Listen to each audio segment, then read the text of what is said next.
of whom there are a few, but also all those who are watching on YouTube, where we're live streaming right now. And just a reminder to everyone present that this is being recorded, and not only will we make the recording available to everyone here, but we'll also be, chunking it up into ways that will be easily shareable on everybody's social media channels and that sort of thing, to make it a little bit more bite-sized.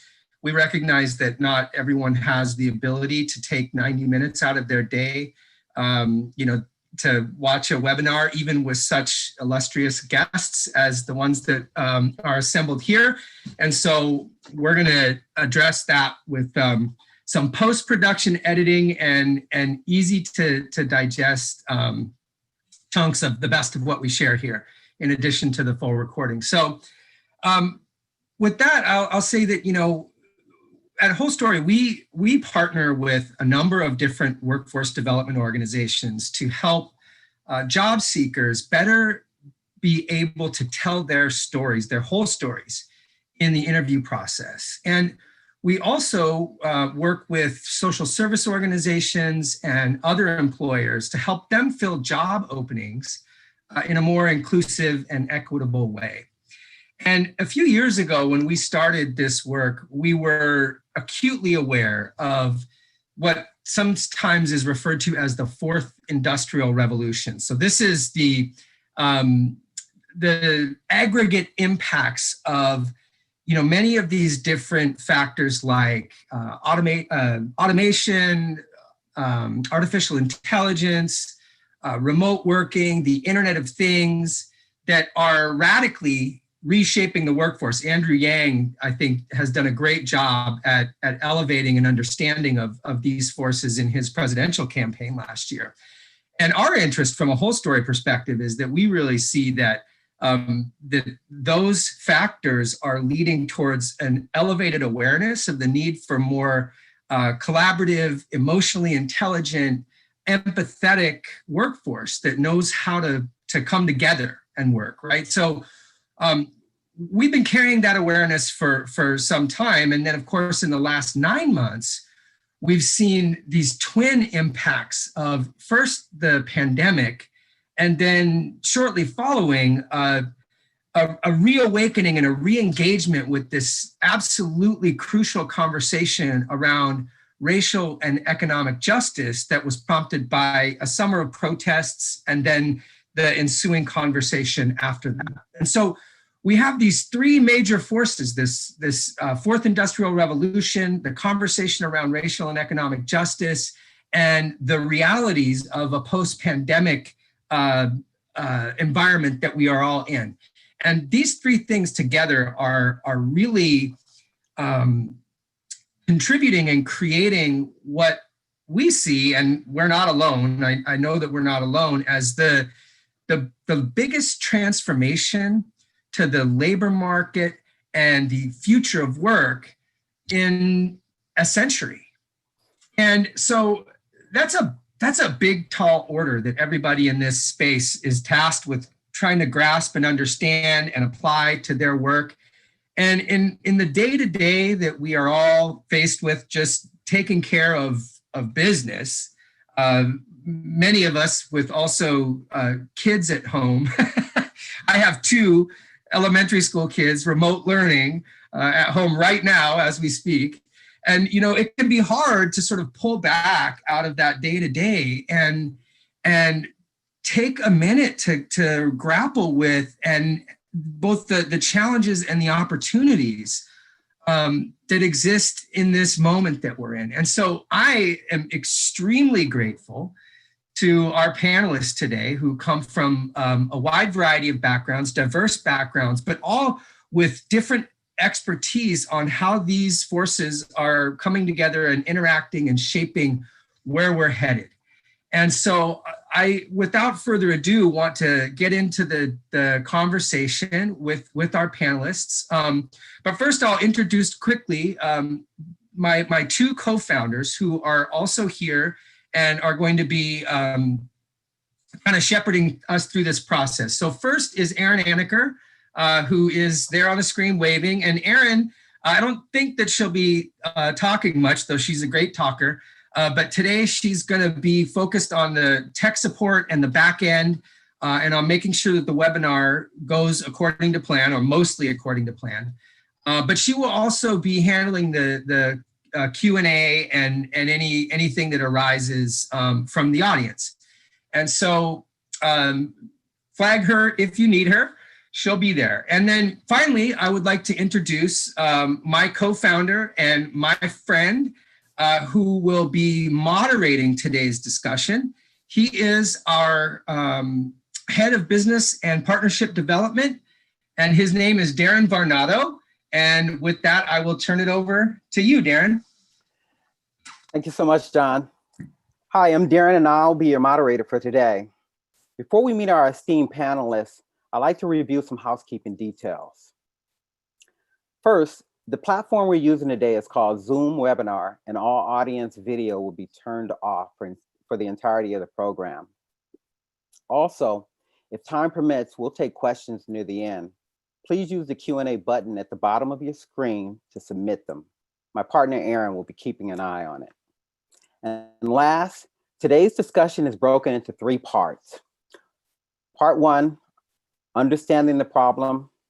Part 2, exploring the possibilities. And 3, identifying the challenges and opportunities. Thank you all so much for joining us today. With that said, let's get to it.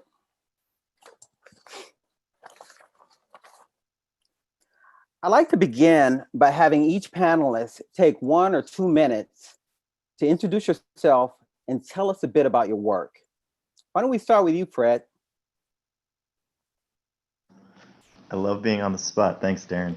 So for everyone, I'm Fred Krug. I'm the managing director, or one of the managing directors at Year Up nationally. I'm located in Seattle. I've been with the organization for nearly 10 years. I was the executive director in Year Up Puget Sound. I've been doing work to help 18 to 24-year-old young adults move from into adulthood, into a successful adulthood, specifically in career and education paths for the past 25 years. So that's kind of my background attached to this. And Darren, is that enough? Is that enough of an answer? That's excellent. That's excellent. Yeah. All right. Well, it's a pleasure to have. I'm pleased to be here, and it's a pleasure to be on such a great, amazing panel of people. So thank you for inviting me. Awesome. Samara, why don't you go next? Thanks, Darren, and thanks everyone for being here today. My name is Samara Thomas. I started my career in public education with a degree in educational equity and cultural diversity, and dug right into institutional equity work and systems level work right from the get-go in my career. When I relocated to Seattle, I began working with the Seattle King County WorkSource Operator team. That team has oversight of our local workforce development providers, if you will, a network of local workforce development providers. And I had the opportunity to provide lots of support in a variety of different positions, but particularly had the opportunity to do some work in equity in the workforce development process and embedding training opportunities, professional development opportunities for all staff in our WorkSource system.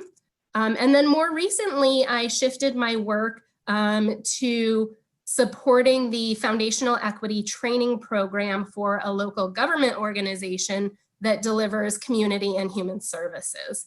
And so that's been the focus of my work in this most recent period of racial unrest.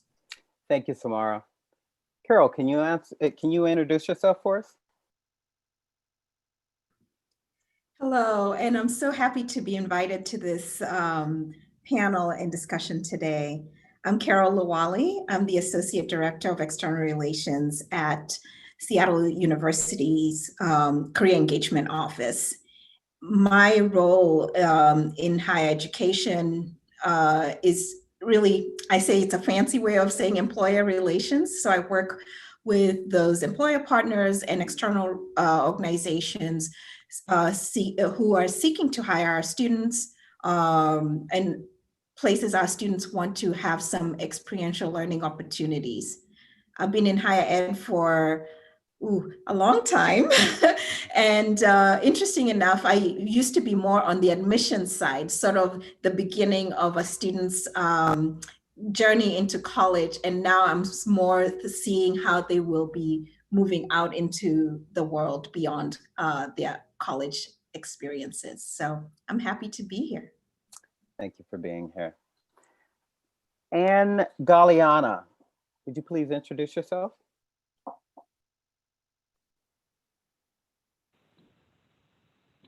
Thank you, Darren. Thank you, everyone. Thank you for the invitation. So my name is Galliana Fajardo. I am a senior portfolio manager with REDF. REDF is a national venture philanthropy organization focused on providing advisory support and funding to what we call employment social enterprises. So essentially business that have a mission of employing individuals with kind of the most significant barriers to employment.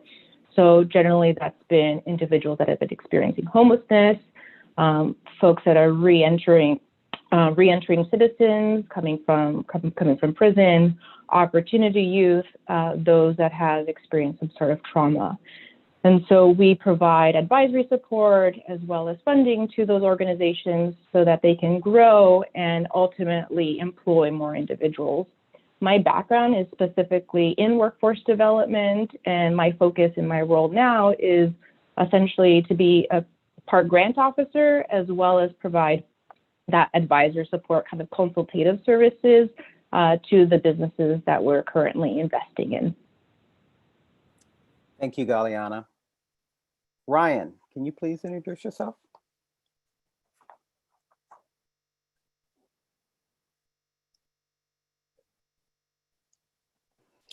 Ryan, you're on mute. I get the first space in the bingo card, right? Of someone did not unmute. So I'm Ryan Davis. I'm the executive director of Seattle Jobs Initiative, and we are a workforce intermediary. We're based in Seattle, but we do have a national reach as well. So we really do four things. One, we have a traditional workforce intermediary role in that we partner and build capacity with community-based organizations, particularly those that are serving BIPOC and other underserved communities, and being able to connect those with opportunities for economic advancement. We also work at the systems level, so we're the current workforce operator for King County, but we also support other regional initiatives, including the being a co-convener of the Health Industry Leadership Table, as well as partnering on digital equity and access committees, and several other system-wide evolutions as we look to recovery from COVID. We have a policy and research team that supports city and other regional efforts as well. So I think one of the ways we got invited to this panel is our work around what that fourth industrial revolution and COVID mean together, and starting to put some numbers behind that. And then finally, we do have a national consulting arm where we're most renowned for how to help states, localities, community colleges, and other organizations be able to leverage SNAP employment and training. And so we have worked in over 30 states, as well as collaborating with USDA and FNS. And I'm pleased to be collaborating with another panelist here with REDF with the recently announced grant out of USDA as well. So we're a small but mighty organization, but really in deep and partnering and connected with a lot of different players in the workforce space. Thank you, panelists. Welcome. Now let's get to our questions. Part one, understanding the problem. For this one, I'd like each panelist to take 2 or 3 minutes to respond. So research has shown that in the workplace, COVID-19 has disproportionately affected women and people of color. Do you believe the pandemic is simply highlighting labor market inequities that were there before the virus hit? Or do you see something being introduced that is fundamentally different on the employment landscape? Why don't we start with you, Samara?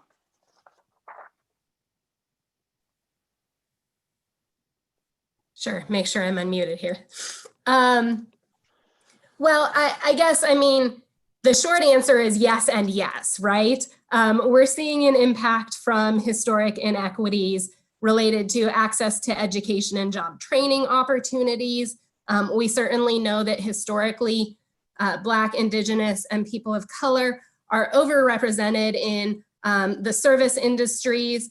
And in current years, we've seen a trend where those industry roles are becoming part-time and uninsured, part of this sort of gig work that's part of the fourth industrial revolution, right?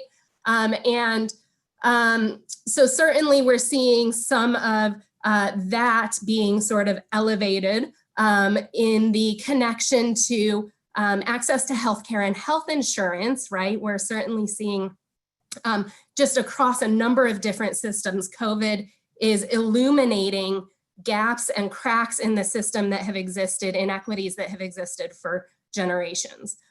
We know in the workforce that there's been historic inequities in access to senior leadership. You know, the organizations that have white-capped mountains where maybe over the years they've done a lot of effort to diversify their workforce, and they're seeing that in, you know, administrative positions and maybe some finance positions, certainly direct service roles, but the higher and higher you get into the organization, the fewer and fewer people of color that you see on the employment roles. And so that's certainly being an issue that's being illuminated here as, you know, we see disparities in who has access to remote work opportunities and things like that. And then certainly we're seeing access to affordable health care affecting who's able to remain in the workforce. Many people, and overwhelmingly women, are leaving the workforce temporarily to be able to homeschool their children as, you know, the school year started online and at home across most of the country. So all of those are sort of compounding challenges that we're seeing exacerbated. And then we're also seeing, you know, some fundamentally new elements, and certainly I'm interested to see what the impact is on the employment landscape as companies move to permanent remote work, as that's certainly going to reshape the service industries, retail industries, travel industries, and more. So I'm excited to see what opportunities arise. Excellent. Thank you, Samara. Galiana, I'm wondering if you might share something on this question. Sure. I mean, I think Samara really summarized it really well. What I think highlight is what I think about is just the consequence of this, of what we're seeing right now, where essentially three things happened to folks, or three things happened during this pandemic. Either you were laid off, you were a frontline worker, essential worker, being kind of more exposed and your health being more exposed, or you were able to work from home. And I think as these months pass on, as these years move forward and we're moving to more and more remote work, I fear that this kind of divide that we're currently seeing now is just going to be that much more exacerbated. And we're going to particularly see Black and Brown folk impacted by this, by health outcomes, by employment outcomes, by stress levels that they're facing. And therefore, I think the work that we do and what we're doing right now is even all the more important, and having these conversations right now to ideally kind of nip this in the bud before it gets even worse. Excellent. Really good points. Ryan, I'm wondering if you might go next.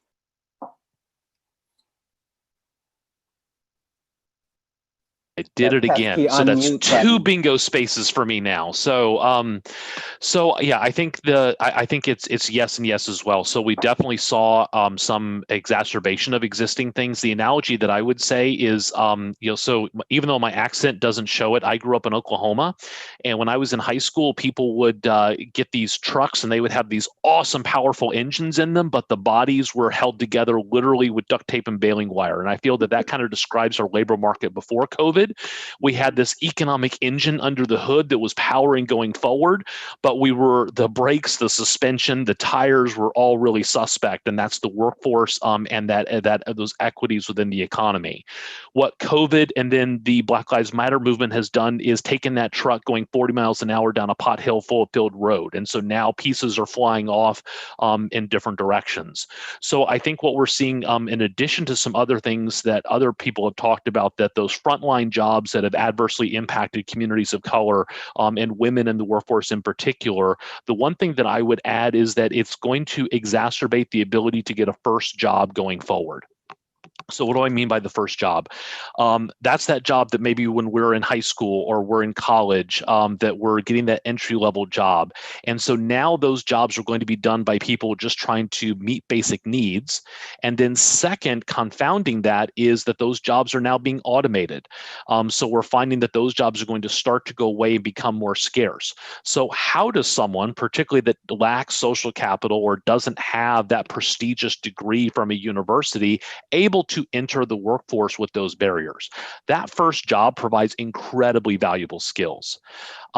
On the flip side, the one other thing that we found in our research about that nexus between COVID and what we're calling the network economy or that fourth industrial revolution is that soft skills are the new hard skills. So those in-demand skills are going to be those things that you actually learn from that first job. How do you work with other people? How do you build your EQ? How do you develop those critical thinking skills? Technical skills are still important, but what's going to set people apart for that next economy is the ability to marry those together.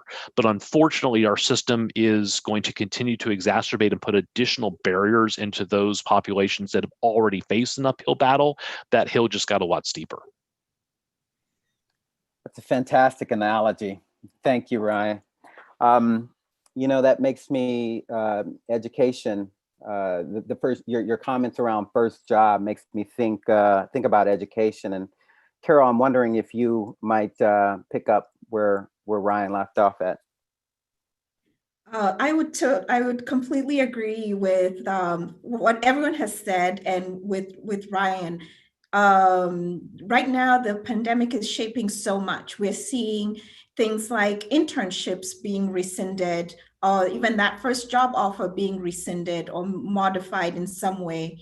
And we're also seeing not only, the sort of college students or recent graduates competing for that entry-level job, but we're also seeing even those who are more seasoned professionals, sort of with the new sort of fourth industrial revolution, they're also having concerns like, am I even qualified enough? I may have to go for this entry-level job to stay competitive. I'm not sure if my skills are there where the tech work is.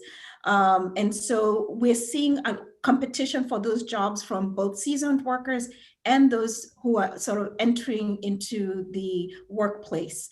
So this pandemic, yes, it has absolutely highlighted everything that's out there, and it is also reshaping what the future of work will be. Wonderful. Thank you, Carol. Fred, might you share some wisdom with us? I'm gonna wrap it up. Is that what we got on this topic? Well, I mean, I think everyone has highlighted a number of things that are true and in moment, right? I will say I've spoken on this topic a couple of times, and I did a little more on the back research, because I think one of the things that we recognize is that we are in this time of crisis. When you see a lot of people exiting the workforce, there's some things that happened in even the 2007, 2009 economic kind of downfall that sort of are mimicking, but they're also getting exacerbated. And the one that's, I think I would say, if you're going to highlight anything, Black women not going back or dropping out of the workforce are actually is the space where I think from a policy standpoint, we should be spending the most energy. We have 8% reduction in community college enrollment, right? So that's an impact space. You've got somewhere in the neighborhood of 865,000 women dropping out of the American workforce, right? So you have this sort of shed that's getting caused by economics, right? Both on the education side that you mentioned, right? So people having to be home, women seeming to be more of the provider that goes and makes that choice. Then you have a lack of engagement on the educational side. And then on the other side, which is the employment side, which I share this because I try to simplify it, right? Because there's a lot of urgency here. But I think what we have to do is be really crystal clear on the messaging that we're providing to employers. Employers in the history of 2007, 2009 started doing an upskilling trend, and they created a space that was kind of is modified by what's like a beverage curve. And it shows like what's the active workforce looking, and then what are the actual skills. And they jack the skills up, they push them higher. And if we don't address that conversation at the employment level to talk about using this window as an opportunity to diversify your workforce, and actually, instead of basically shutting your workforce down, with this idea that if I'm sitting there and I have thousands to pick from, I can actually choose an upskilled version of that. Not as many people have the ability to get that upskilled version, and it has the impact that it has on communities of color. It actually creates such a chasm that you're actually going to de-diversify the workforce, and all the work that we've been doing to get that first leg into a job and diversifying even that front end, which is not the success rate that we're searching for. We're talking about you talked about the mountain cops, right? The caps. We're trying to push that trend all the way through. We got some legs, at least on a partial space in the past 15, 20 years. And that all can deteriorate rapidly without a really clear view of what we need to do with employers. So I've been talking to HR teams about this. Like, look, please understand what this means when you're assessing talent. What does it mean to look at pre-baccalaureate talent versus putting four-year degrees and continue to amplify that? So we've done a lot of work as an organization to talk about what it means to be dismissed by degrees. And we have some articles that Harvard Business School has done around this as well. So I kind of implore our employer base to say, look, please spend some energy and time before you make decisions that will literally set your workforce development and diversity back 15 to 20 years. And I think that's the imperative, right? I think there's an urgency from social to protect individuals in the space and make sure that we're doing interventions. But there is this other place that if that landing spot is not correct, you will literally wipe out all of the progress that's been made by amazing groups that are sitting on around this table right now. Darren, I don't know if that's too preachy, but I would just say, like, please, we have to be aware of what is happening to, like, honestly, what's happening to Black women in the United States right now in this space and time. It is a critical juncture, and we can't ignore it or pretend it's just some wash across all. That is a very pointed space. And I say it with passion because I think it's important.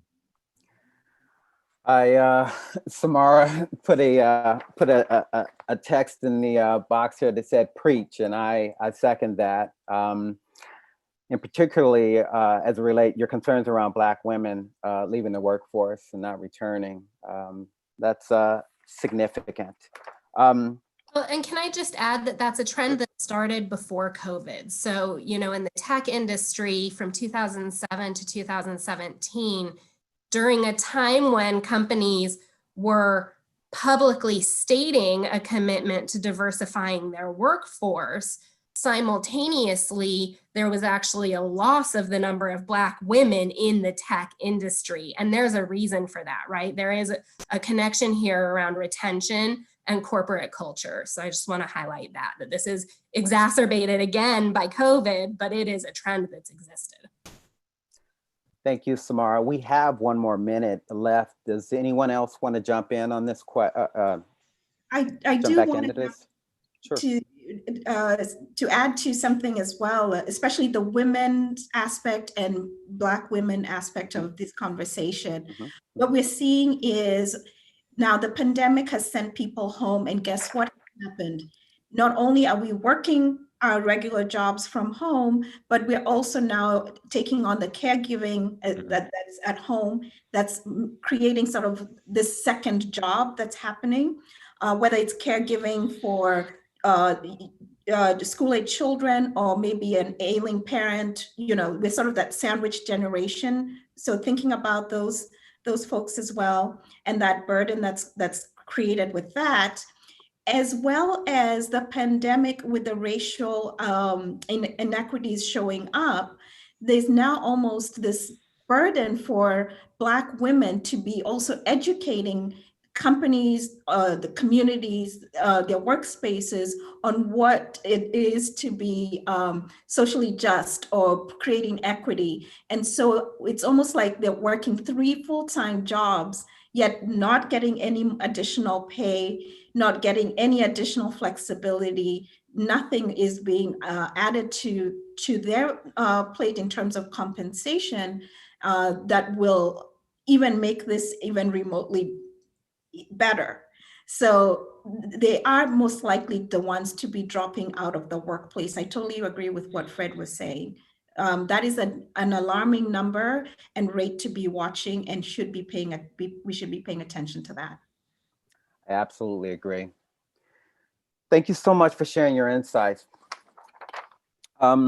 Next, I'd like to shift to talking about solutions. In part two, let's take a look at some of the possibilities you're seeing out there. Here's the question. With more than 15 million Americans looking for work, many job seekers have experienced significant hardship and transition in recent months. Have you seen any new and novel approaches used by organizations to attract and retain these applicants? Carol, would you like to start? Oh, thank you.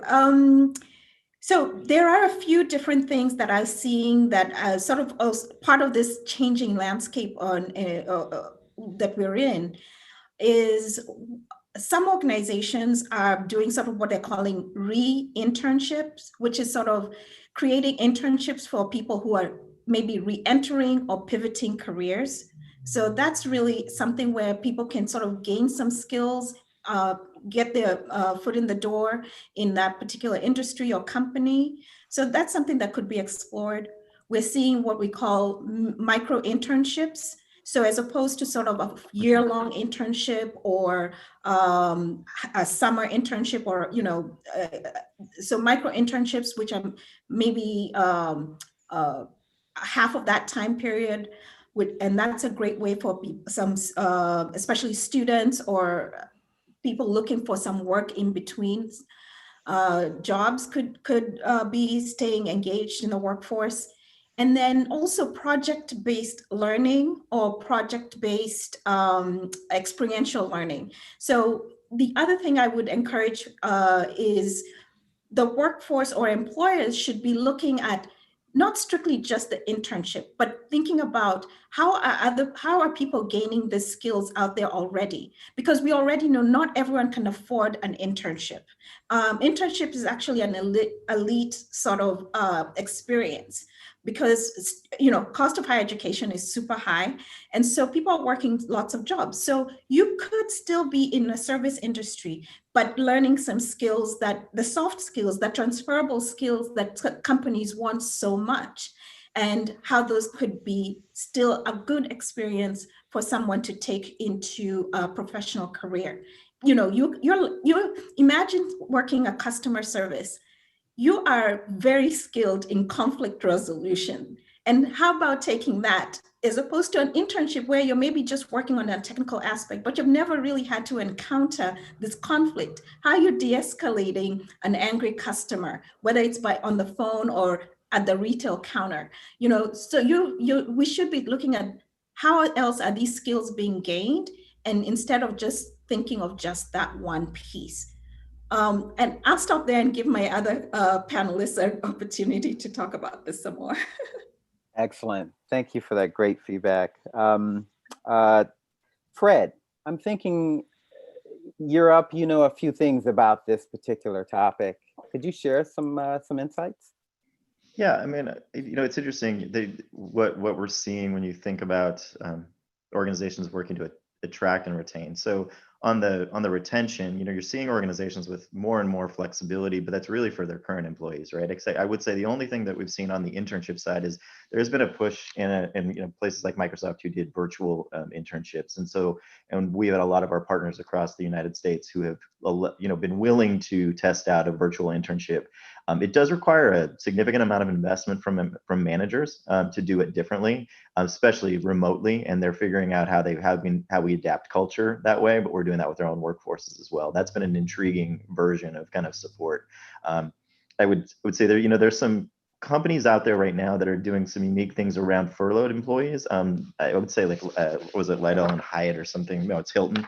They're actually contacting each other. So there are companies that are creating partnerships as somebody is laying somebody off and looking for customer service skills to actually pull from that. So there's not as much of a break inside of employment. I'm not seeing those massive trends. I'm seeing those a little bit in kind of one-off sort of versions. There's just a couple players that are doing that. I haven't dug too deeply into that. I think at the end of the day, it's right. There are a lot of people actively trying to figure out what's best, and it's in motion all the time. I mean, I think that's one of the interesting times is I think employers that understand how to lead with compassion, with flexibility, and really look at the human element on this are doing well. I think some of them that are struggling they have a fixed kind of model or mindset, and it's harder to adjust, right? And that's where you wind up with these like internships that don't fit. We can't do that right now. And I think it's because some of them are in survival mode. I'm seeing a lot of companies that are just saying that we need to retain our talent the way it is. And that makes it really hard for detached from workforce finding access. And I think there's some blend in between. The partners that have continued to work with us, many of them have stayed with us. That's still, 3,000 or 4,000 placements across the United States. It's not the hundreds and 15 millions that are out there. So we have a lot of work to do in the workforce space as a whole and on the education space, but employers also need to keep moving and being flexible. I think they've expanded the way they even look at location-based talent and expanded that parameter to be talent from anywhere. There are pros and cons to that, right? If you're active in a specific locale, right? I mean, it's a more competitive landscape for different jobs then. And, we need to be thinking about that as a workforce provider as well. Like, if we're hubbed in Seattle and we have students that we've committed to, what does it mean when they're competing now on a national scale with a lot of other people for the same job that was once based in Seattle, but now is applicable to all? There are some things there that are, just like I would talk about with Black women, there are some things that this really is important for us to be looking at. What does that mean when you have a hub in a local market, but the competition now can be global, right? And that is it is interesting. I'm not saying right or wrong. It's just become something we need to be very aware of as we're working in a community that we're in, especially if that's the focus. Excellent. Great ideas. I'm sorry, is this someone? I just wanted to add a point. Oh, please, go ahead, Galiana. Yeah, so to Fred's point about kind of employment and employers, I think our perspective is that we're working with employers. And these employers that we're working with they basically have a mission and have had a mission to employ kind of the most kind of individuals that are generally on the fringe of the labor force anyways, where traditional employers don't want to hire. And so the employment social enterprises that we work with are hiring those individuals. And kind of what we're seeing right now is because of their mission, they are not necessarily thinking about their bottom line. They're obviously these small businesses, their restaurants, cafes, their landscaping companies, everything in between. They're obviously trying to stay afloat, but their core part is how do I retain and how do I keep the individuals that we're employing staying a job, or else they have we know there's nowhere else for them to go. And so we're seeing a lot of our kind of businesses, organizations are basically pivoting business models. There are thrift stores that are saying our thrift stores have been closed for the last 3 months. We're going to start doing meal delivery, and we're going to figure out how to get driver's license for folks or how to get them trained on moving forklifts so we can pack up food and take it to other kind of vulnerable communities. We're seeing meal delivery companies are no longer able to do meal delivery, and so they're doing grocery deliveries in one way or another. And so there are some really kind of creative ways that some employers that have some sort of mission are thinking about not only their bottom line, but they're also thinking about, what are the ways that I can support the folks that are employing. They're cutting their salaries themselves, and they're going without salary in order to keep their participants and employers employed or in programming.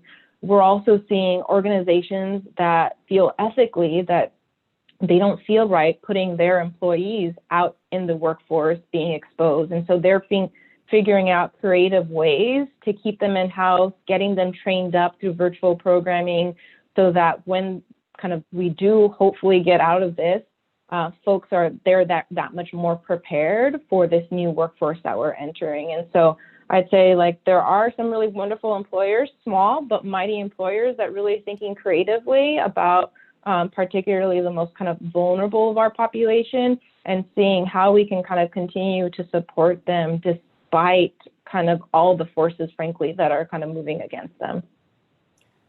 Thank you so much. It's fascinating to hear you talk about these, what I would imagine to be brick and mortar, old school businesses, and using terms like pivoting in the same breath. We usually associate that with startups and tech companies.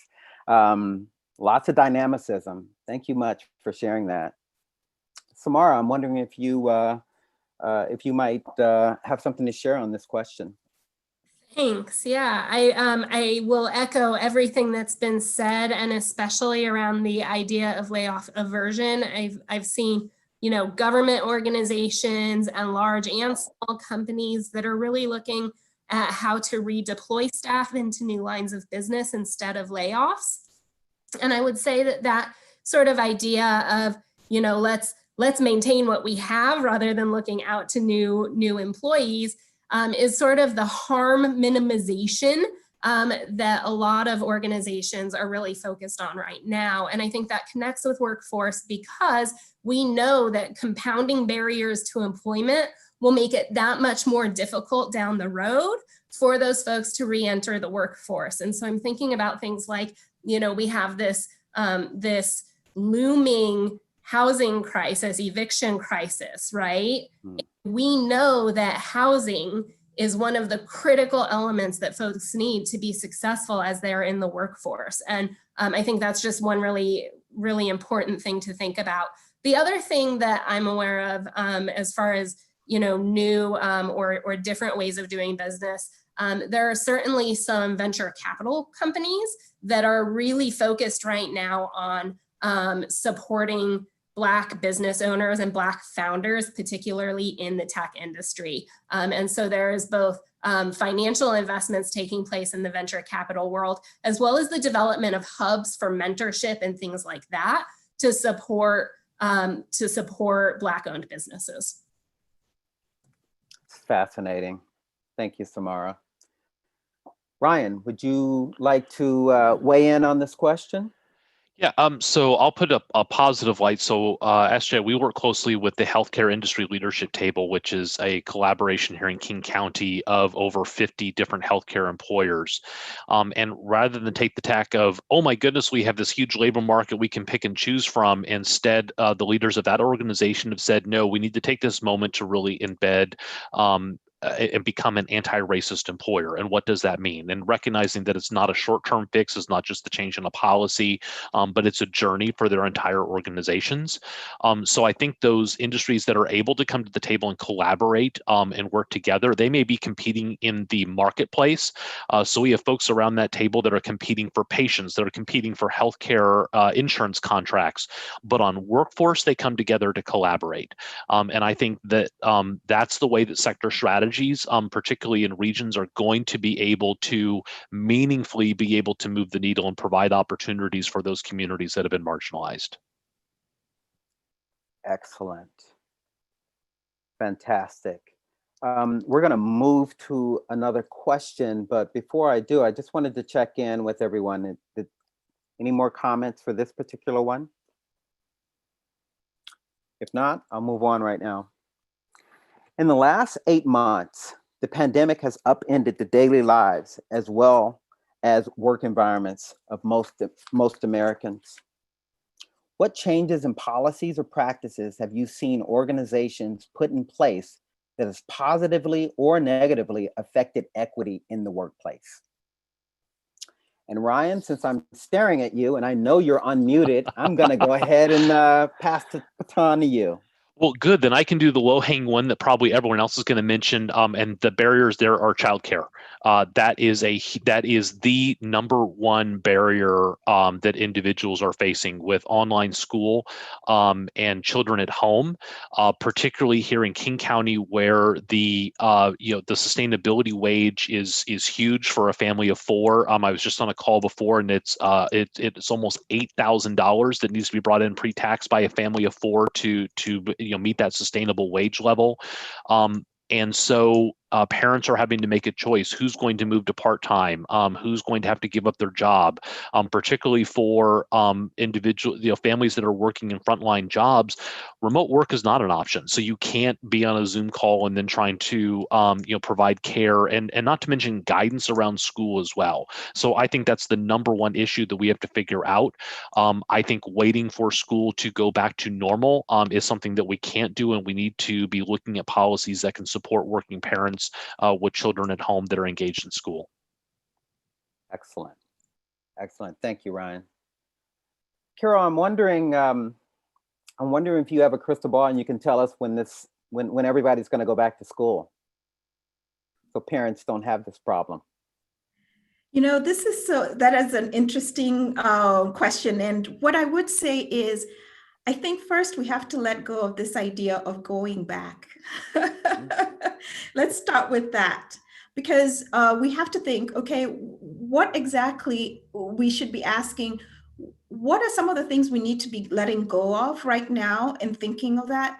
And what are some things like, what is worth keeping that we should go back to if we needed to?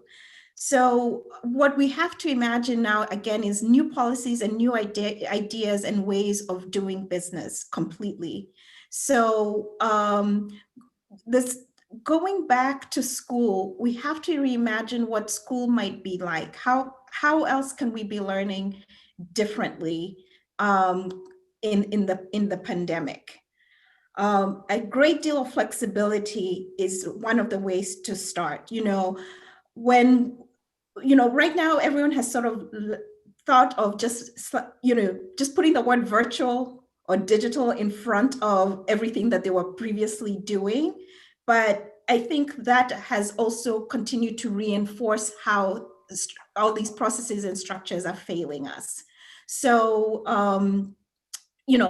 we might want to consider maybe truly flexible working hours. Maybe you may want to restructure starting a little earlier, maybe something like 6 a.m. to maybe 10 a.m. You're doing something and work related, and then you tend to your children, say from 10 to 2 p.m., sort of those learning hours. So things like asynchronous learning is something that schools have to be considering right now. We want to consider even this sort of instructional format that is a daily thing, rechange that because of things like technology, the work, the way we're working, organizing our days. We maybe more flexibility in that sort of learning style, and really thinking about how else could we be learning besides sort of this lecture delivery format in sitting in front of a computer. So that would be the challenge and ways I would be asking us to be thinking. Can we even think in smaller learning environments?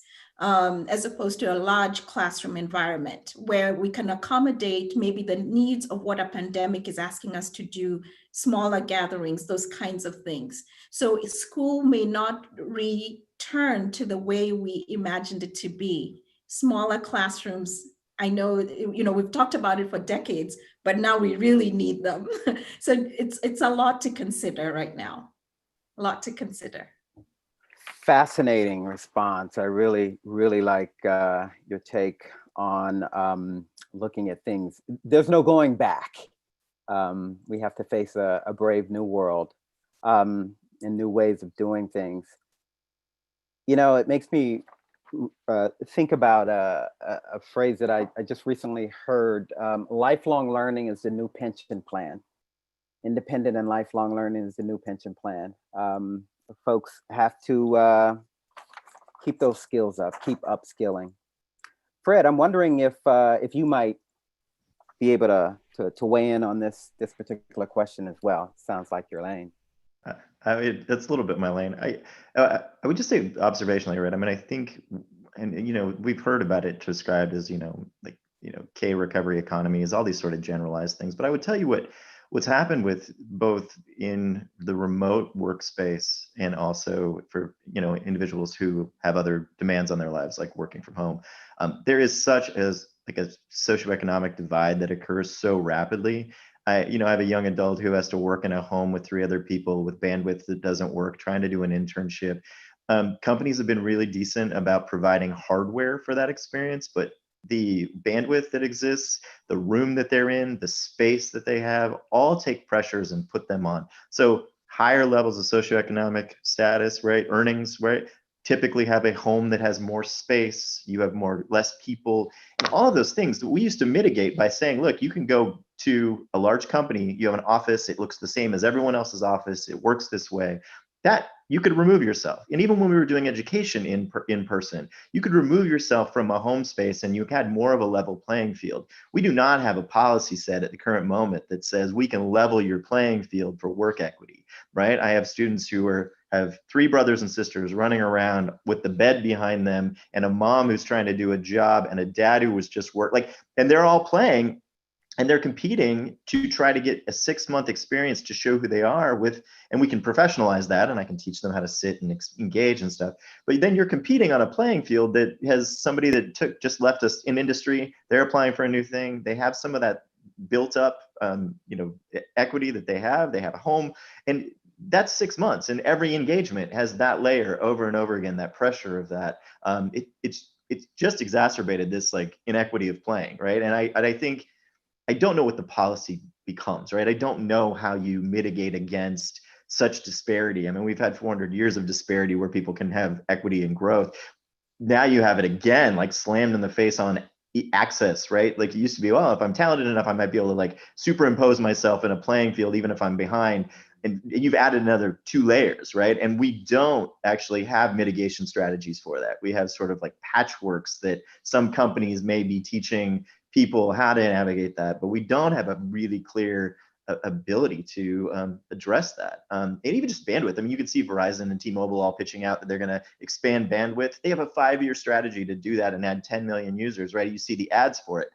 10 million users doesn't get to the problem. I commend them on the work, right? I mean, but 5 years from now, without access, if I don't have a strategy for it in the immediate, what does that mean for this generation of workforce that is 19, 20, 25, whatever that is? I mean, this is an immediacy, right? This is an immediacy where every moment in time has an impact. And I'm not certain. I mean, we're so distracted by so many other urgencies that I don't know if and I think that's why I went back to, being specific about women, being specific. I think we'd be better suited, and this is really Fred talking, not year out, but we'd be better suited to pick a couple specific targets and go after them deeply, as opposed to trying to boil the ocean, right? And I think that's really where we get stuck between is this whoa, everything is crazy, and I get it, but if we're not really pointed about this, we're gonna have some groups really detached. And the journey back, I mean, there's some data, and then I'll shut up, but there's some data that if you get detached from the workforce, even if you get a job back in, even 5 years later, you're still 14% behind in wages, even in a 5-year layer. That was done in Washington State in the 2007 to 2009 recession. If that data holds true, or is even worse because of where we are right now, the earnings gaps that you're going to have for a group, for individuals, are going to be 15 to 30%. I mean, that's me, right? But I'm just taking and extrapolating off of the data.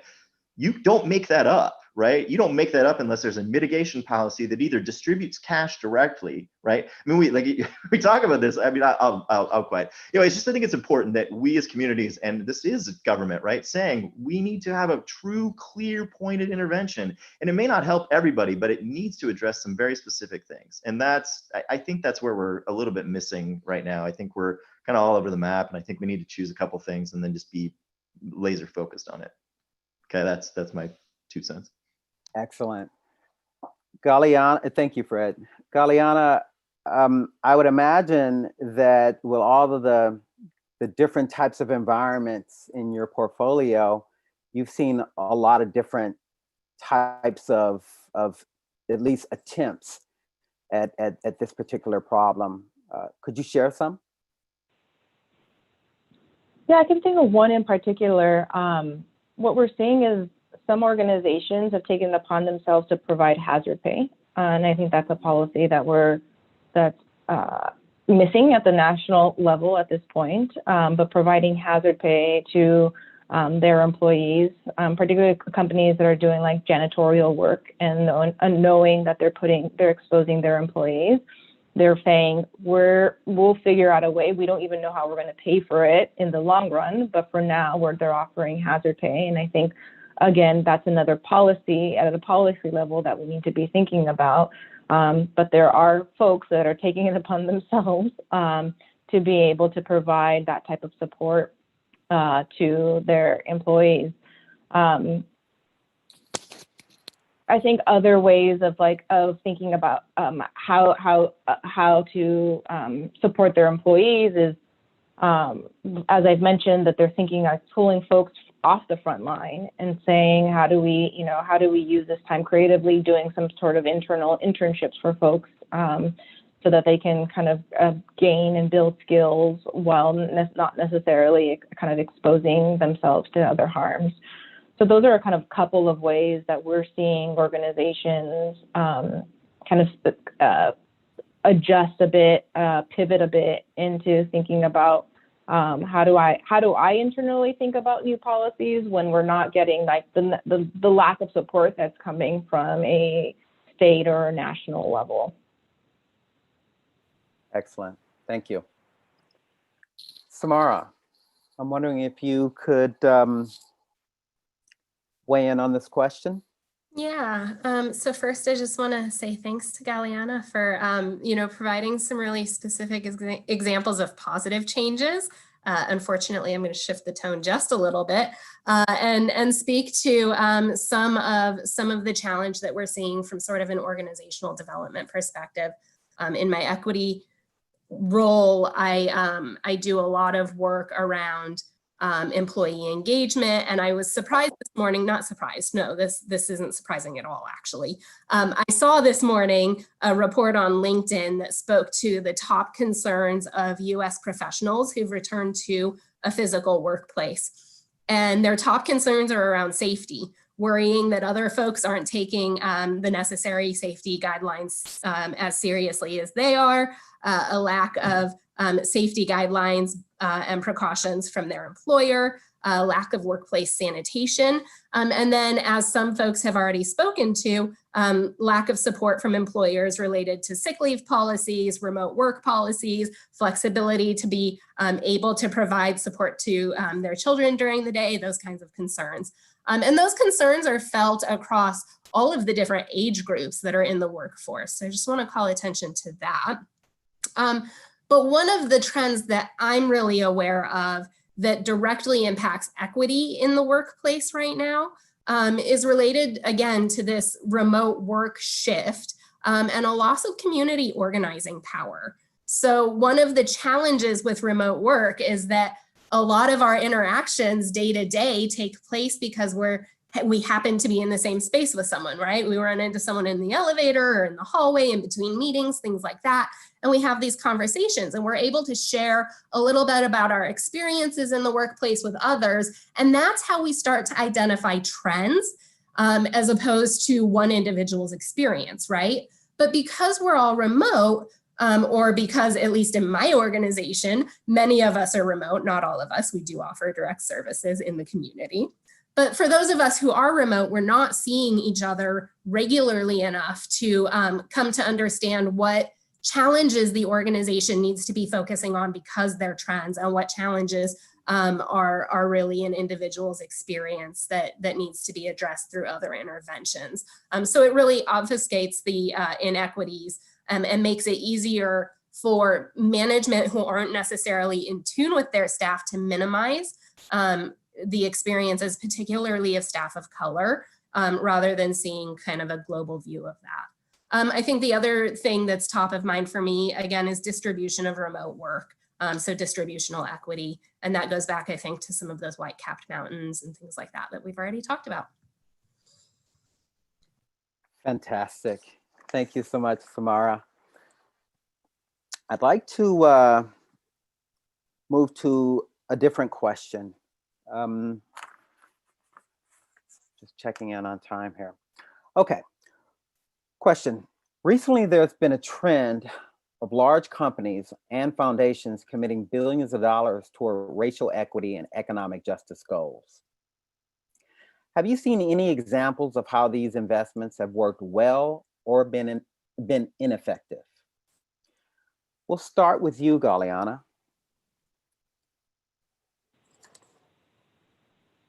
I think that's a great question.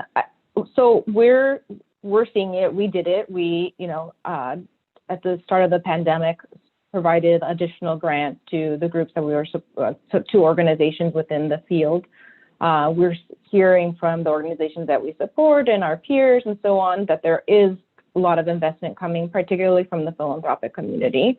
Now, to whether that's been like whether we're seeing positive trends or it's making the impact that they're looking to make the impact on. Personally, I think it's like a little early for at least me to see. What we are hearing quite a bit from our partners and partner social enterprises and nonprofits is this uncertainty and this lack of this uncertainty from the philanthropic community. A lot of our nonprofits are telling us, look, I don't know where our funders stand at this point. Like they've seem to be changing priorities. They're investing in other ways. They're giving me mixed signals as to whether they're going to be able to support us in the future. So I don't know where my future stands right now. So I get and I understand the urgency to address the pandemic as well as the racial inequity that we believe that we're doing in our work, you know, whether tangentially or directly. However, we're seeing the philanthropic community kind of completely seems to make this like complete shift in another direction. And so they're scared. And I think that's something that we're acutely aware of and very much hearing from like all across a lot of the nonprofits we're working with is just this level of uncertainty. So in all, we say like this, it's great that more funding is going to some really critical challenges and issues that have been plaguing us for generations and centuries. And at the same time, there seems to be, and maybe it's coming in the future, but currently there's just a lack of clarity or understanding and clear signal from particularly the philanthropic community about where their interests are going to stand in the future. Now, with like large corporations, we'll see. Is this a trend? Are they just following the trend? I think this is a big question that everyone is feeling. And you know, in the next news cycle, they will be focused on something else or not investing at all because their eyes are not on them.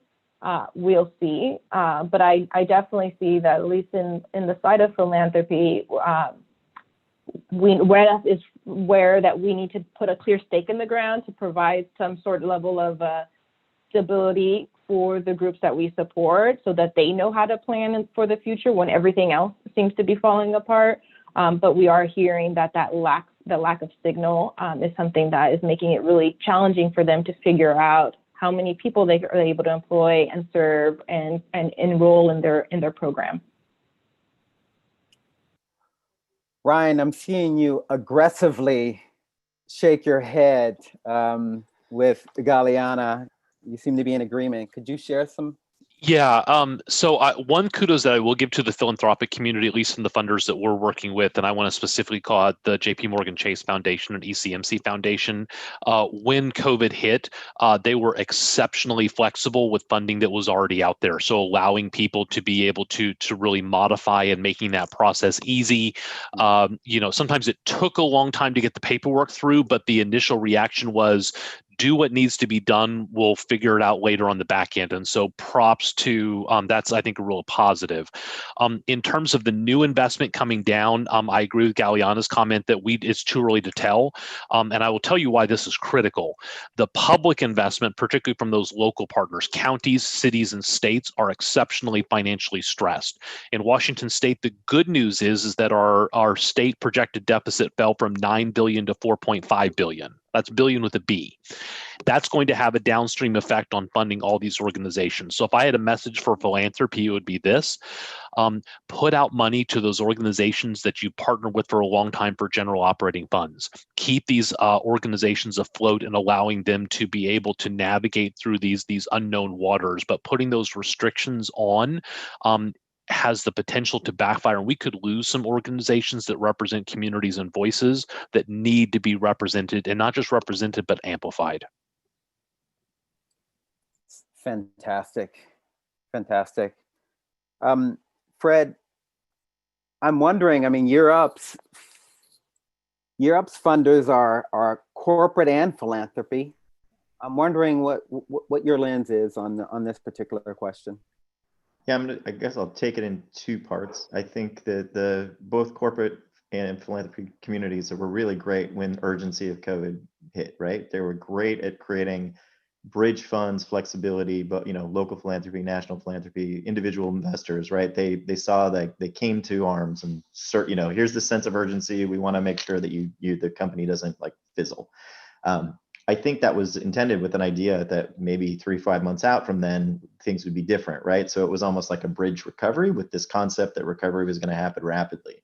And then with kind of the social like amplification that came out, right? Then people started figuring out, okay, should we throw money towards that, right? And I've heard some of the trends on that. I don't know what that money is going to do yet, right? That money came out. We were, it was great. Some of our corporate partners, including Amazon, did an amazing job with their Black Employee Network, making investments in Europe to continue for us to progress because of advocacy inside of the company, right? And they understood what we were trying to achieve.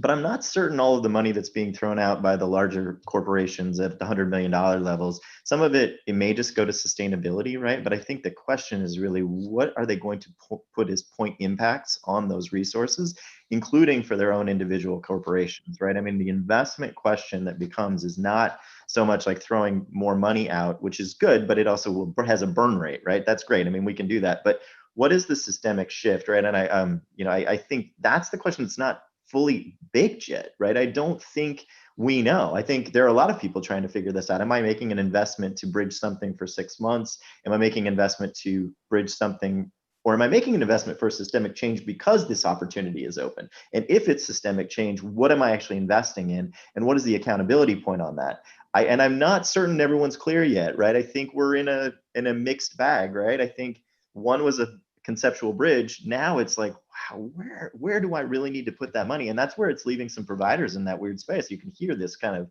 across the board. People are like, everyone's sort of waiting because they don't know if they're investing for a year or are they investing for 20 years, right? And what am I investing in?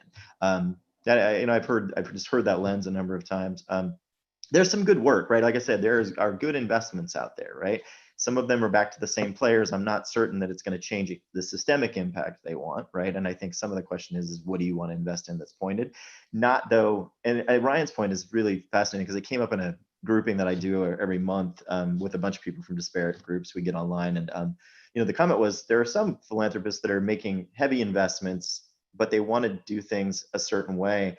And they're going into communities that already have some infrastructures and they're not investing in those infrastructures and especially communities of color. And that is a really interesting dynamic that's playing out, which is like, we want to do something, but we want to do it this way, as opposed to going into the community and asking the question, like, what do you really need and who's doing it? And could they do it better if we did something different? And I'm not sure that those things are connecting with inside of communities of color right now. And I only have that through some anecdotal lenses, but the topic I keep hearing is that.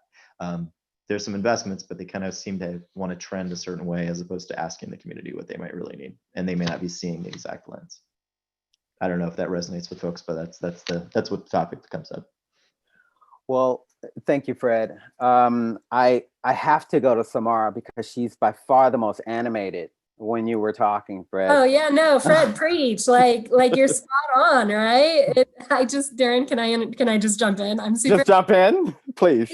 I think the points that have been brought up are really good ones. Like funding is great, it's important, but where is that funding being invested? Are we listening to the communities that are most impacted to not only determine where to invest those dollars, which programs this should be invested in, and which priorities folks have, but also what does an outcome actually look like, right? What are we measuring here? And we should not be using white dominant culture to determine success outcomes for communities of color, right? And all of that, I think, like Fred, I think I'm just building on the points you made about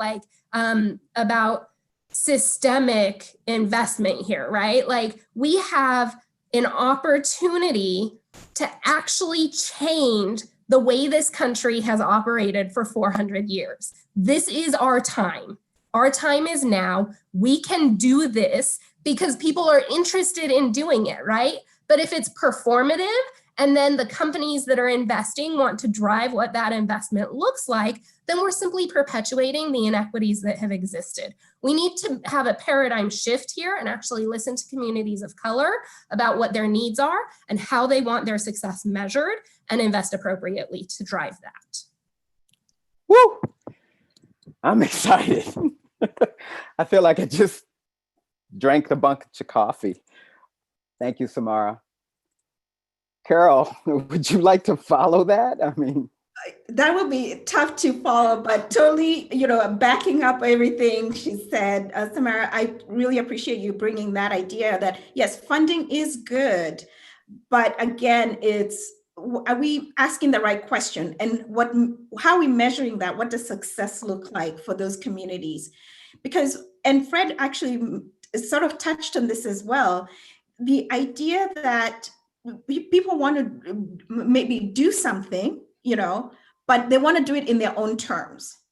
And that is actually incongruent with what they were trying, the DI statements and commitments that they're making out there. So we are like, we want to give you money, but I want you to do it my way. And, that in itself should immediately raise a red flag and wonder, do I even want to be involved with this? Again, it's sort of that, strings attached situation. And that to me is inauthentic, and still continues to have these power plays and continues to perpetuate inequity in everything that we're doing.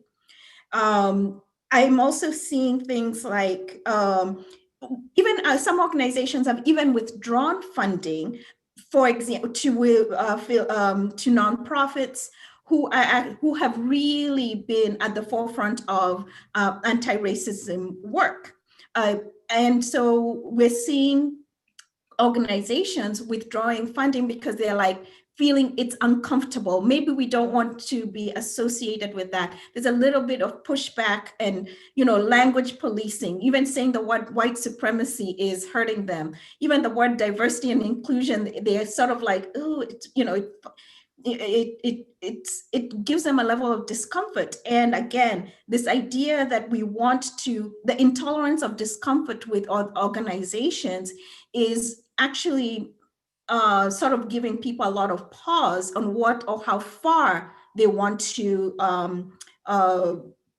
commit to all these commitments that they've been making. So yes, in essence, it's turning out to be performative.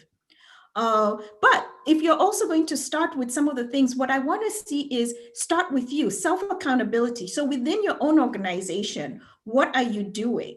An example I would give is a corporation that actually raised its minimum wage of all its employees to $15 an hour. That to me is tangible and real, so starting from there. And hopefully that will mean those employees will have a clear path to maybe promotions, higher wages in the future, access to leadership, those kinds of things. And then when you are pouring money into a community, again, just asking with that question, how do we, which communities need us? Can I say names of companies? Yes, you can.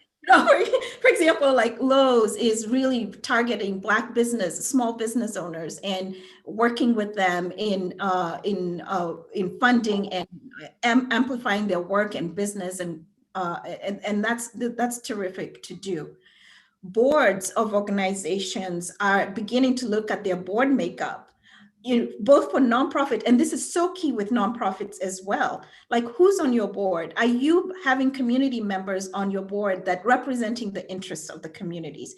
And the same thing with corporate boards as well. We need to be having corporate boards that have representation, Black, Indigenous, and people of color on those boards. But when we see all white boards making all white decisions, this is not going anywhere.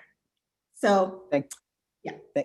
And I think I did see also putting, tying pay to say managers or senior level leaders is also another way to be holding people accountable and actually putting some backing towards it. I mean, your performance review will be based, this will be a metric on your performance review, and that should make people think about it some more. Thank you so much, Carol. Panelists, I must apologize. We are running really short on time, so we're gonna have to do the last panel in kind of a lightning round. I'm gonna ask you guys to keep your question or your answers to like 30 seconds or less, okay? We wanna try and get to some questions from the audience. Okay, so part 3. We like to end by understanding the challenges and opportunities we have in front of us. We'll cover a couple of different topics here, from high level all the way down to the ground level. So we're going to be broad here. First question is, with local economies shutting down, city and state government budgets have been significantly reduced. Without additional federal funding, how do we sustain essential services and workforce development programs? I will start with you, Galiana. I think, unfortunately, it's being creative. I look at, looking at new funding sources like philanthropy, working with philanthropy that shares your values, and looking for organizations and funders that are transparent with their processes and trying to apply in that way. Partnership, I think, is critical. So, working with your local organizations and leveraging each other's strengths and be able to figure out creative ways of how to partner and how to serve more individuals, I think is a critical way in us. And policy advocacy, getting on the ground, calling your local representatives, being out on the streets, demanding more support, I think is really critical if we're going to kind of see some change and bring more money down to these groups. Excellent, excellent. Carol, if you can go next. Yes, so I think of things like collaboration, coordination, sharing of resources, integrating more. We need to stop sort of acting like in silos and maybe even coming together as coalitions with similar interests, and maybe even serving people together, and see how we can share our resources, how we can collaborate better. Again, even that will even bring new ideas of thinking about this problem, and with integrating new solutions into it. So I would encourage us to be thinking of how we, as interconnected maybe agencies, how we can work much better together instead of seeing each other as competitors. I'm seeing that in my own industry. This time we've collaborated more with my colleagues in other institutions more than ever before, and it has not taken away anything. In fact, it's added so much value to what we're already doing with the resources that we have. Excellent, excellent. Okay, I'm gonna, just a reminder, 30 seconds or less. Fred, why don't you go next, please? Well, I'll keep it simple because I think what everyone's saying is true. I mean, through the route of innovation and collaboration is how you get through times where there's not enough money, right? So I think the only thing I would recommend is that from a funding standpoint, we need to, so as providers in the network, need to go collectively to the funders, because the request is going to have to be that there's some flexibility and unification of funding around some specific topics. And if you don't come collectively, you wind up with everybody still kind of going and getting pieces of the equation. So you do need a coalition who actually can say, we want this, but we want you to fund this as a collaborative of funders. It happens on both sides, but the synergy between the two doesn't typically happen. And I think at this point, when you can highlight there's a huge gap from wherever's funding stream, to go back unified as a group of providers and say, we need this from you without us nitpicking at it is something that's really important. And I think that needs to be organized really across all spectrums. We can't just do it from specific services. We actually have to go collectively as a humanitarian effort, honestly, and say, we need to help our community. We all do work. We need funders to infuse this space, and we need to figure out how to do it better. I think that's going to be the trick. So, fantastic. Samara's going to lead that. I think is what's going to happen. I feel it. She's got that energy. We'll go to Samara, and then we'll go to you, Rich, or Brian. I'm sorry. Thanks, Darren. Fred, I think it's just that we're on the same wavelength. So in addition to what's already been said, I just think that there's a real opportunity for government to codify some of this. We saw Carol spoke to collaboration, integration of services. When I was with the WorkSource system, we did a lot of work around integrated service delivery and really rethinking our service delivery model so that it was a one-stop for career and employment services, right? And so that's great. The workforce development, the WIOA. Help me with the acronym because it's Workforce Innovation and Opportunity Act. Thank you so much, Ryan. The Workforce Innovation and Opportunity Act of 2014 is currently up for reauthorization. And so I think there's an opportunity within the federal legislation to actually push for public-private partnership and alignment of funding and really what we're asking for providers to be delivering, right? So just building on what's already been said there. All right, Ryan? So I will say I don't like to end panels on a down note, but I will say this, that there is no other entity aside from the federal government that can fill the hole of what we're looking at. All of these ideas are fantastic. They're things that we should do. As Samara said, this is our moment. Those things are absolutely true. But we're talking about a hole that is multiple $1 trillion when you take into account unemployment benefit, housing assistance, food benefits. All of those require federal investment. They're going to require that federal commitment to that recovery. And we need to stand ready to add value to that, but without those fundamental cornerstones to be able to continue to stabilize and then drive an inclusive and equitable recovery, it's going to be really hard to fill that deficit. So consumer demand, for example, is down $1 trillion, right? $1 trillion, and even billions coming from philanthropy are not going to come close to being able to fill that hole. And that's really what's essential. So it is our time to innovate. It is our time to lead. It is our time to drive what those investments look like, but make no bones about it. We need that federal investment or we're going to be in a really, really long tail. Got it. It's going to take the feds to get us out of this. Thank you so much, Ryan. The next question.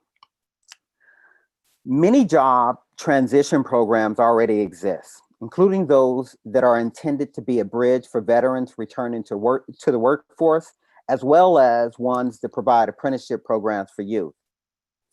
What lessons can we learn from these programs about how to best hire and support people who may be switching careers or industries? Let's start with you, Samara. Well, so I'll circle back to something that Ryan said on the first question. Soft skills are the new hard skills.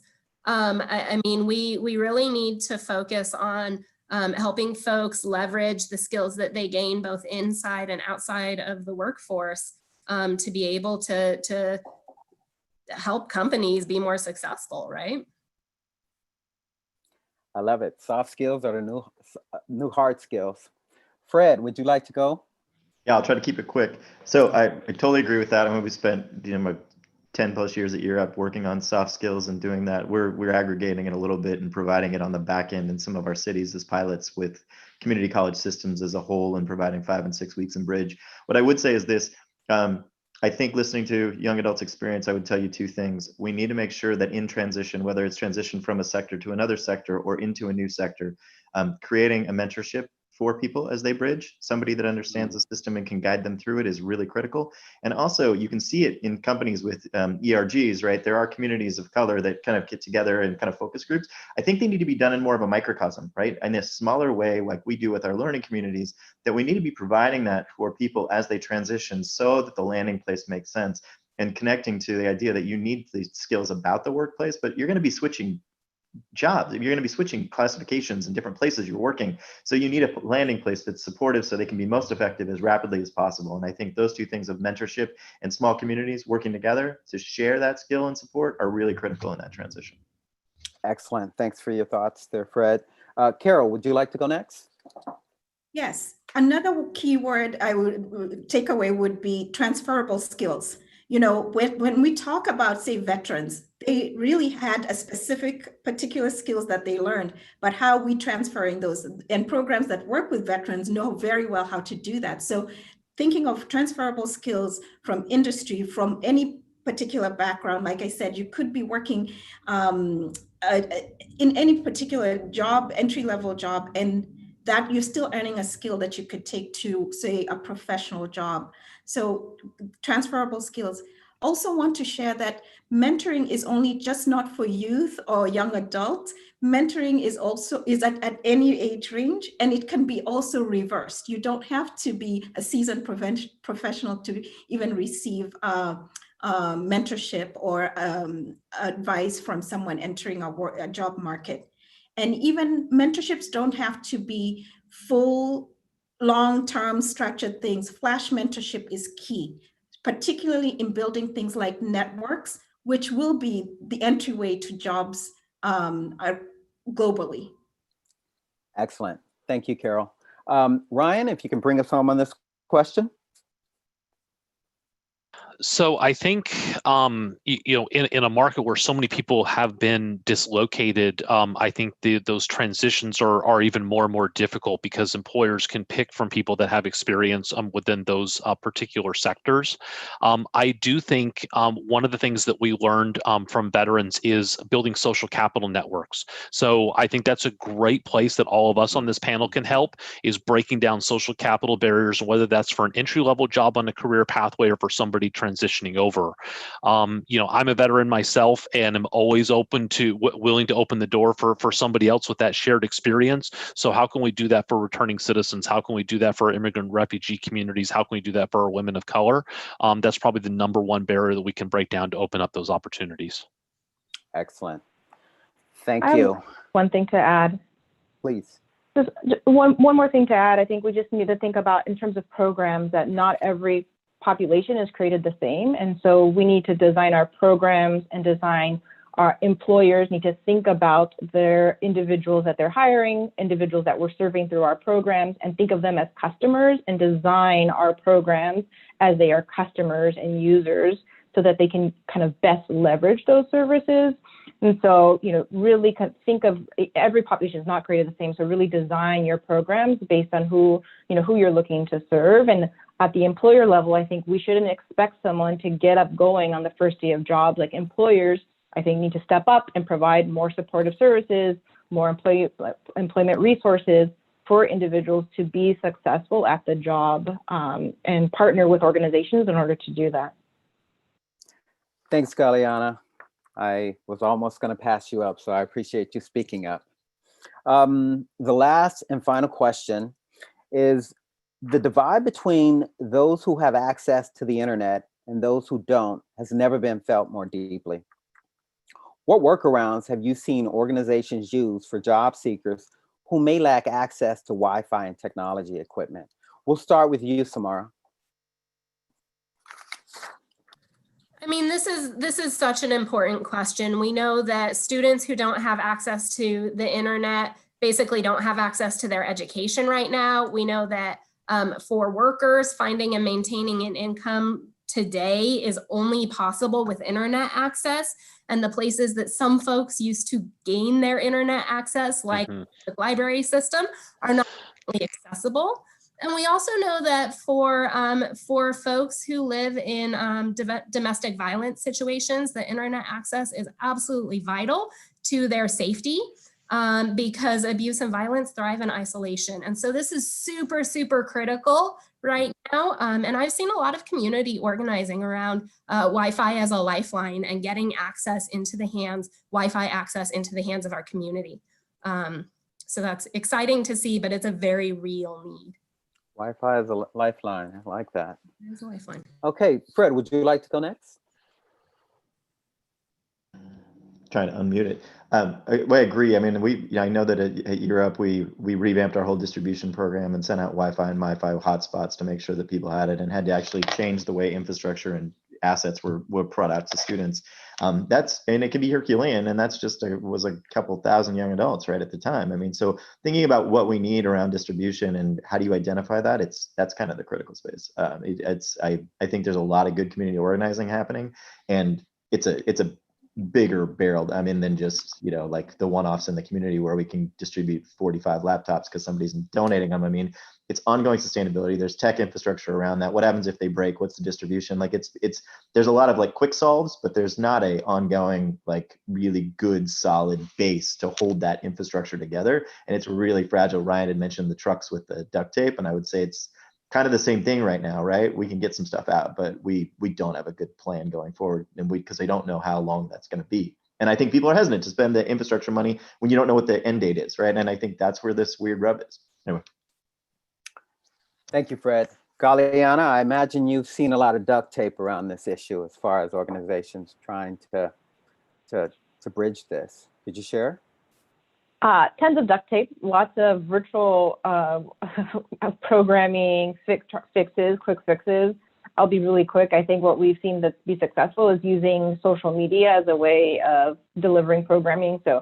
And like bringing people together. So Instagram Lives, Facebook Lives have been ways that we've seen organizations kind of be able to provide program aside from providing, purchasing data for folks, providing Wi-Fi spots, providing actual smartphones, just being really creative on how leveraging social media. Excellent. Carol, would you like to go next? Yeah, so this is so interesting because we're seeing this even with our students, even in a place like Seattle, sort of this digital divide, which is also contributing to what we're calling the COVID slide. So if you are behind, now you're even double behind. So some solutions have been one, again, rethinking how we deliver everything, can we, so for employers, I'm seeing employers that literally mailing things out. So let's say it's an onboarding package. It's maybe like something like a flash drive they can, that's pre-recorded and they can watch, something that's downloadable. So usage of other media types is been one way to deliver some content, particularly things like onboarding, creation of podcasts, something that could be downloaded and is not sort of eating your internet the whole entire time. Manual delivery of books is now even happening, or centralized delivery in areas. Some places are even maybe bringing small communities like little hubs together. So it's maybe like maximum of 12 people maybe gathering, socially distanced or something, and working that way. Again, a lot of creativity, and yes, lots of duct tape ways of putting it together. But, we should be saying, what, again, are we future ready? And, the future is here. I think we've been asking about it, but we have never really, it was literally almost like flipping a light switch on to have to pivot.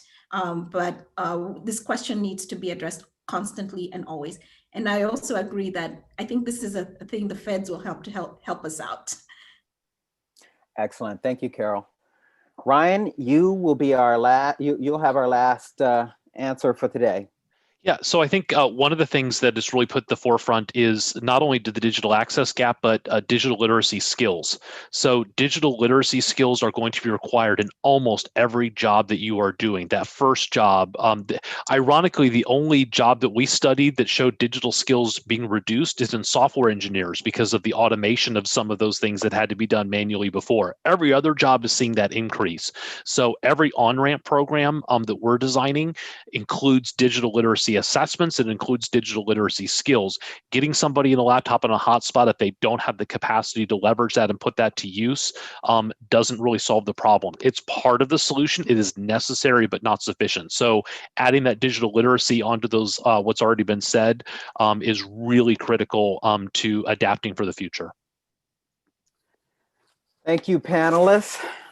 And thank you for going easy on me on my very first time moderating. I really appreciate your expertise and the wonderful information you've shared with us today.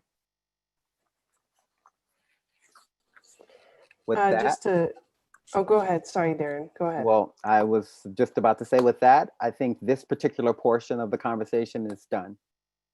Aaron? We were hoping we would have time today for audience questions. We had a couple of really good ones submitted, but unfortunately, out of respect for everyone on the panel's time, and I'm sure your schedules are booked and overbooked, so I think we'll have to end it here today. But we are doing another panel in November, and would love to have everyone join us then. Thank you so much. This was amazing. I learned a lot, and I am really grateful for all of you sharing your wisdom with us today. Thanks, panelists. Goodbye. Thanks, Thank you all. everyone. Bye. Have a great day. Bye-bye. Bye, everyone. Bye.